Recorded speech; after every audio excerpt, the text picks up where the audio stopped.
This is my Meta Quest 3, and I bought it because I wanted to have the best possible visual experience in a device that does standalone VR, PC VR, and mixed reality. And I kept hearing about how the Pancake lenses in this thing are so good that once you've tried them, you're never going to want to go back to a headset that uses the cheaper Fresnel type lenses, like my other headset, the Quest 3S.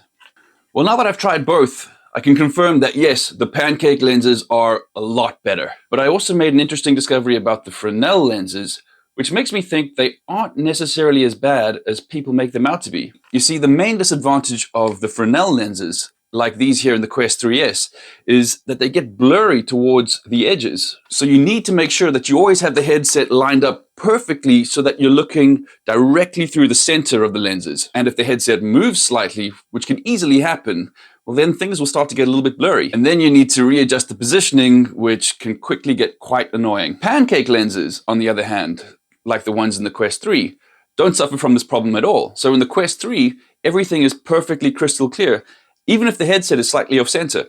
And that's great. But what I don't see too many people talking about is how to actually stop your headset from moving around so much in the first place. And it was only when I upgraded my head strap on my Quest 3S that I realized, well, maybe Fresnel lenses aren't as bad as I thought. Look, it doesn't eliminate the problem completely, but trust me, a decent head strap is going to make a really big difference to the number of times you're going to have to adjust your Quest 3S. I recently did a video review of 3 of Kiwi Design's battery head straps.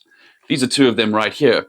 I'll link these plus the other Halo head strap in the description below, but also take a look at the video if you want to see the differences between them. So does that mean there's no good reason to buy the pricier Quest 3? Well, no, because as I said, it doesn't completely solve the problem. And besides, the lenses aren't the only thing that are better about the Quest 3 than the 3S. The Quest 3 also has a higher display resolution than the Quest 3S with 30% more pixels. And yes, the difference is noticeable, especially in PC VR gaming. The Quest 3 is also slimmer than the 3S, as you can see, and it comes with up to 512 gigabytes of internal storage, whereas the 3S only goes up to 256 gigabytes. The Quest 3 has a headphone jack, while the 3S does not. So if you want to use headphones on the 3S, they're going to have to be wireless headphones. But luckily, both devices come with a really great pair of built-in speakers. And finally, the lens positioning on the Quest 3 can be adjusted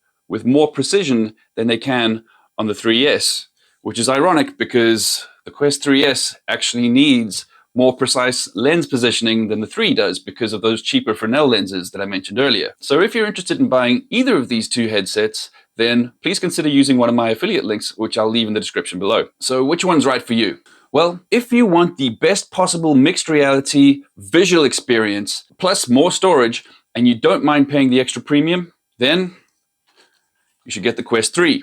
However, if you're on a budget and you don't mind making those sacrifices, or if you're buying a headset for your kids or you're new to VR, well then I think the Quest 3S is a really, really good option.